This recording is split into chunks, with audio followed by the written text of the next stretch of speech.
How many times have you told yourself, this time I'm really going to do it? You buy all the food, you make the plan, you're super excited, you're motivated, maybe you even tell everybody about it.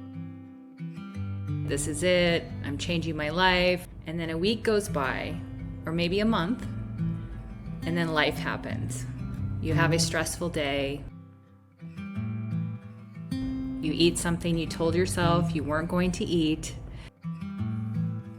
Well, I already blew it, and before you know it, you're waiting for Monday again. I know that cycle very well because I lived it for years and years.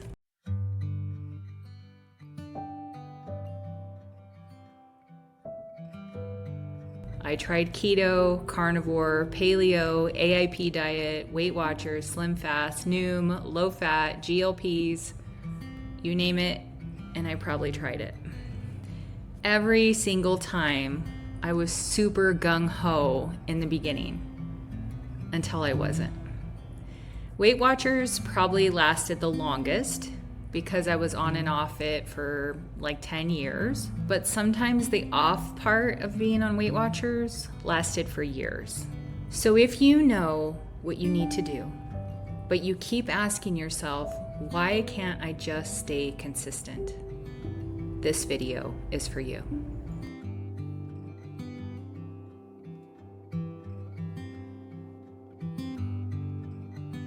I was completely all or nothing. I was either on or I was off. And honestly, everything felt restrictive. But on January 1st of this year, I started eating raw living foods. And something happened that had never happened through all of those years of trying to change my health and lose weight. I kept going.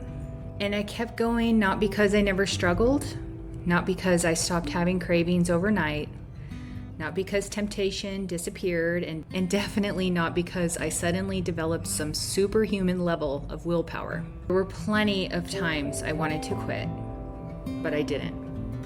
Now looking back, I can see what was different this time.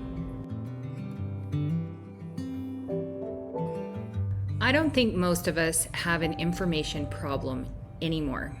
We know a lot of what we should be doing. The harder part is continuing to do it when the excitement wears off. And that is what I want to talk to you about today.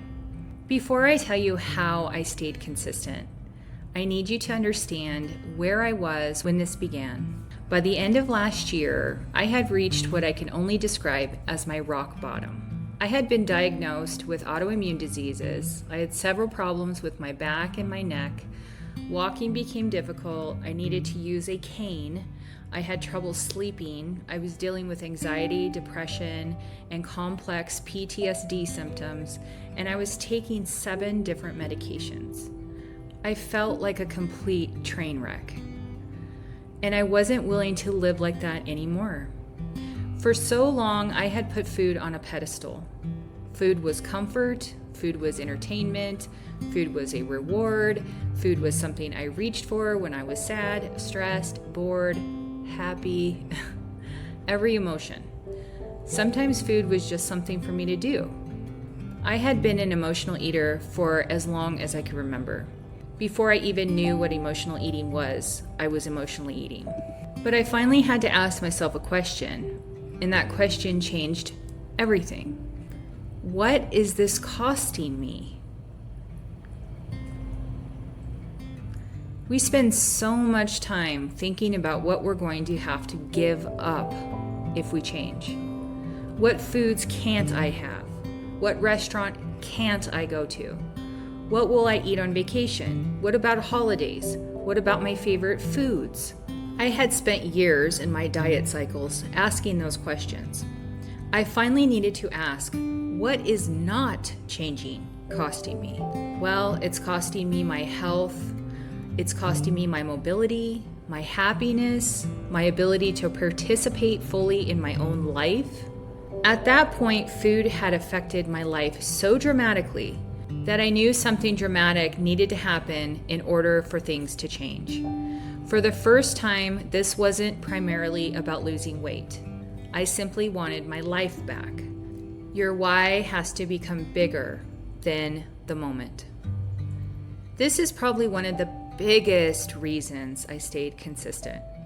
My why became bigger than the food. I'm not talking about simply saying I want to lose 20 pounds or, eat better.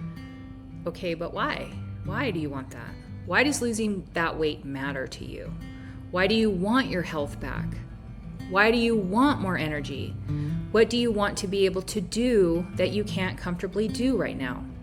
What is your current lifestyle keeping you from? Eventually, you're going to have a moment when your goal and your old habits collide. You're going to see the pizza. Somebody's going to bring food into work. You're going to be at a restaurant. You're going to go on vacation. You're going to have a terrible day. And when you're in those moments, I'd kind of like to lose some weight might not be enough. My why was my health. And without it, I have nothing. I have absolutely nothing without my health. So I wrote my why down, and I wrote it down in depth, a very long why. And my why was so in depth that it filled up 2 sheets of paper. And when I struggled, I read it over and over and over again. And I also wrote a letter from my future self telling me how great my life was, how I have achieved all my goals, and how happy and healthy I was. And I read that thing over and over and over again as well, because I understood something. I needed to retrain my brain. I had decades of habits around food. I wasn't going to undo them simply because the calendar changed to January 1st. There were things I needed to unlearn, a lot of things. When my brain started telling me what it had always told me, I intentionally reminded myself of what I was building. God was my foundation. I can't tell you this story without talking about God, because He played every role in this journey. I had been praying for healing for years. I had prayed for God to guide me. I prayed for Him to direct me toward what I needed to do. I've always leaned toward a more natural approach. And instinctively, I believe that God gave us incredible foods from the earth to nourish us. But knowing something and living it out are 2 very different things. I was still incredibly attached to the ways of the world when it came to food. I believe God began leading me little by little. I watched Forks Over Knives and then Fat, Sick, and Nearly Dead, and that led me further down this path. Eventually, I found Jillian Berry, and ultimately, I discovered this raw food lifestyle. Looking back, I can see all these little breadcrumbs that brought me here. But here's something that's really important. I still had a part to play. I could pray for strength and prepare my food. I could ask God to help me and write down my why. I could pray through a craving and get up and go for a walk. Faith didn't mean sitting around and waiting for this to suddenly become easy. For me, faith meant knowing I wasn't walking through it alone. I wanted to quit too. Let's get something straight, because I don't want anybody thinking, well, obviously this was just easier for her. No, no. I thought about quitting many times, especially in the beginning. And most times I wanted food when I wasn't even hungry. That was a habit in itself. On top of all that, I was still cooking conventional food for my husband every single day. I had to learn something that has become really important to me. A craving is not a command. Just because my brain says, I want that, doesn't mean I have to respond with, yes, ma'am, okay. So I created things I could do when a craving hit. I would read my why, and I would pray.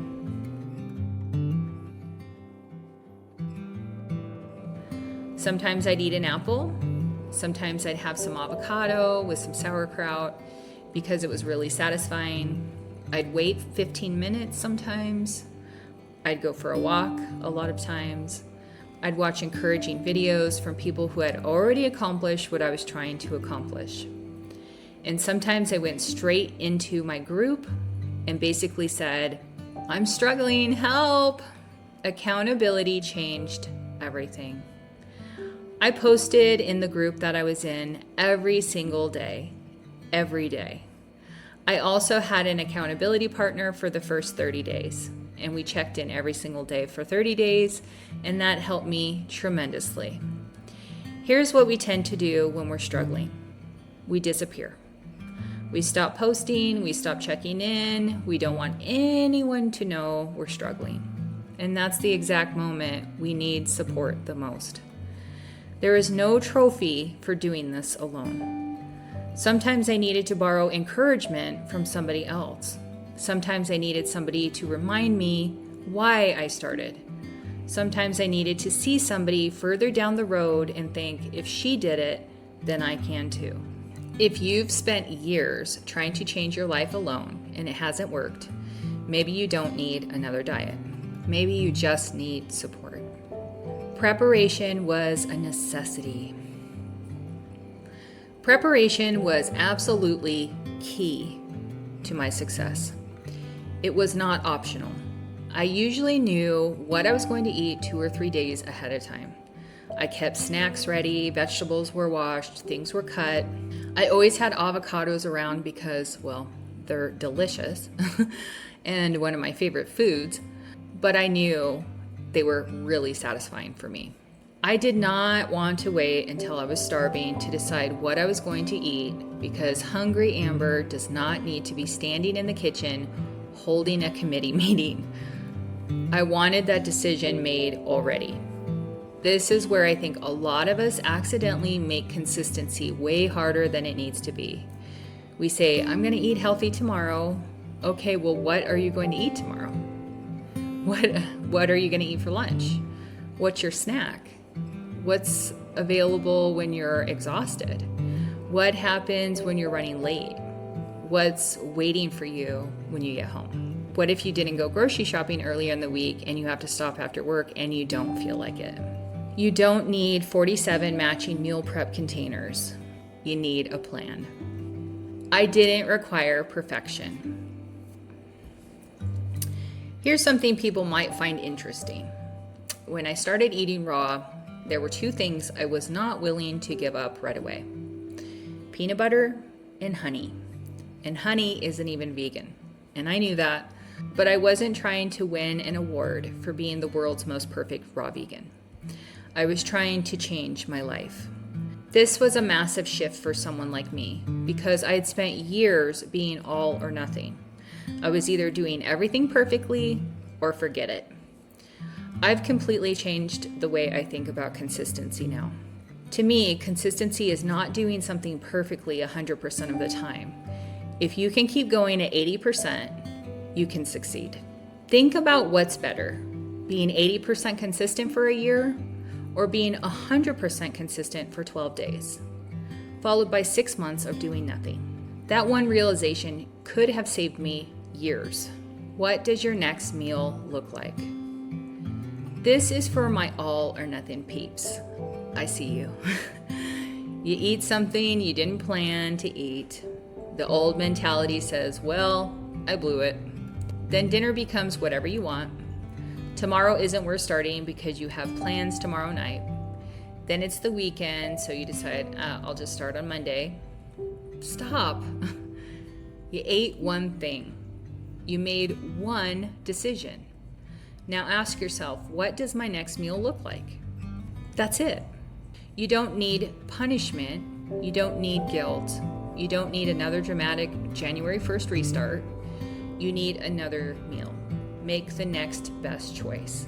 The next choice is your reset. Real life will test you. I just went on vacation recently and it was very difficult. Restaurants were very difficult. Being around foods I used to eat were very difficult. There were absolutely times when staying consistent required willpower and prayer, lots of prayer. But I also learned to prepare for those situations. One thing that helped me tremendously was eating before going out somewhere. I knew temptation would be high.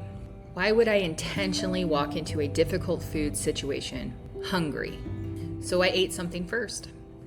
And then I reminded myself why I was doing this.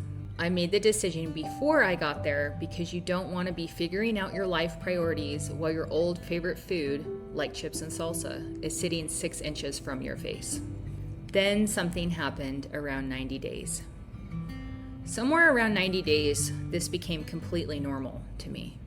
I wasn't waking up every morning thinking, okay, Amber, you're on this raw diet, don't mess it up. This was just how I ate. Around that point, I realized I'm never going back. Interestingly enough, I didn't make that decision on the first day I started. I probably wasn't even thinking that way 2 months in, really.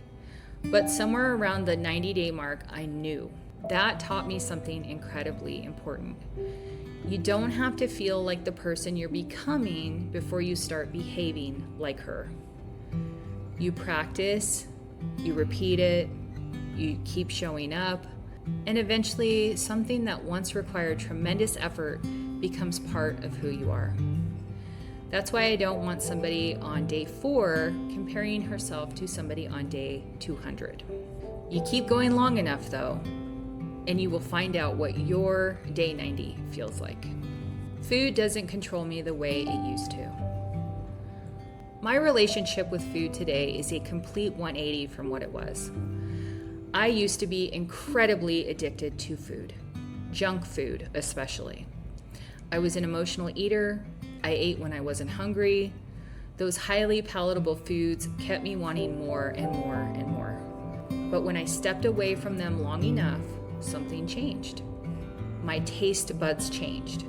My cravings changed. And eventually I began genuinely craving healthy food only. Now I know that might sound crazy and sound impossible to somebody sitting here right now thinking, Amber, you don't understand. I love my fill in the blank. Oh, I understand. I understand. I'm telling you that you might not always feel the way you feel today. You have to give yourself time. Now, am I perfect? No. No, I'm not. I can still overeat. I can overdo higher fat raw foods. I'm still under construction. I'm still working on things. I'm deeply aware of those patterns now, though, and I still have more healing to do. But food doesn't have the power over me that it once did, and that is freedom. I stopped making this about the scale. This one was huge. Historically, everything was about weight loss. This time, I made it about health. I've lost about 30 pounds. I've lost a lot of inches. My body has changed. And of course, I would have loved all the weight to just melt off immediately. Who wouldn't? But I finally realized something. It took me a long time to get my body into the condition it was in. Why am I demanding that it undo everything overnight? For the first time in my life, I didn't make the scale the judge of whether this was working or not. My health was the goal, and still is the goal. The weight loss is just the side effect. A lot of us let the scale dictate our lives. This time, I wasn't standing on the scale asking, is this number good enough today to make healthy choices tomorrow? I'm doing this because I value my health, period. Your mindset has to change. This is where consistency goes much deeper than meal prep. At some point, your mindset has to change. We have normalized feeling terrible. So many people are walking around exhausted. They're uncomfortable. They're dealing with numerous health problems. They're taking medication after medication. And we've almost started believing, well, this is just how it is. Meanwhile, we put food on a pedestal that give us a few minutes of pleasure. I finally had to ask myself, why am I willing to sacrifice how I feel for something I'm going to taste for a few minutes? And instead of constantly asking, what am I giving up? I started asking, what am I gaining here?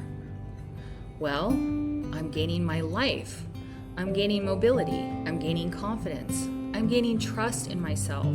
I'm gaining the opportunity to see what my body can do when I consistently take care of it. Consistency builds self-trust.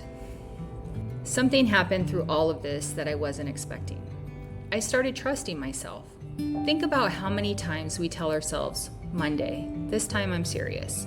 I'm definitely starting tomorrow. Then we don't. Eventually, you stop believing yourself. But every time you make yourself a promise and actually keep it, you build evidence. I said I would do this today, and I actually did it. Then tomorrow, I did it again, and again, and again. And that's what consistency has given me beyond anything physical. My confidence has changed, my relationship with myself has changed, my relationship with food has changed, my faith has grown. Almost every area of my life has been touched by this journey. My why today is different. My why today isn't exactly the same why I had when I started. In the beginning, I wanted relief. I wanted my health back. I was desperate to stop feeling the way I felt. Today, I've experienced incredible improvements in so many of the things that once affected my life. So my why has evolved. So now my why is to optimize my health. I want to live a long, vibrant life. I want to be able to move freely. I want to live my life abundantly. If you can't stay consistent, start with these things. If I had to boil down everything I've learned into the things I would tell you to start doing today, it would be this. Write down your why and go deeper than wait. Plan before you're hungry. Don't leave every decision to willpower. Create a craving plan. Know exactly what you're going to do when, not if, a craving comes. Find accountability, especially when you're struggling. Stop demanding perfection. Being 80% consistent will take you much further than repeatedly demanding 100% and quitting. Stop starting over. If something doesn't go according to plan, ask yourself, what does my next meal look like? Most importantly for me, lean on God. I couldn't have done this journey without Him. What I would tell the woman I was. Sometimes I think about the woman I was on December 31st. If I could sit across from her now, knowing what I know today, and she looked at me and asked, am I really going to be able to do this? I would tell her that there's hope. You don't need to figure out the rest of your life tonight. Take it one meal at a time. Plan ahead. Remember your why. And when things get hard, don't mistake hard for impossible. But most of all, God is your strength. He led you here, and He will guide you through. There's a whole new life waiting for you in life-giving foods. And right now, you have no idea how much more than your food is about to change. Just keep going. One meal, one decision, one day at a time.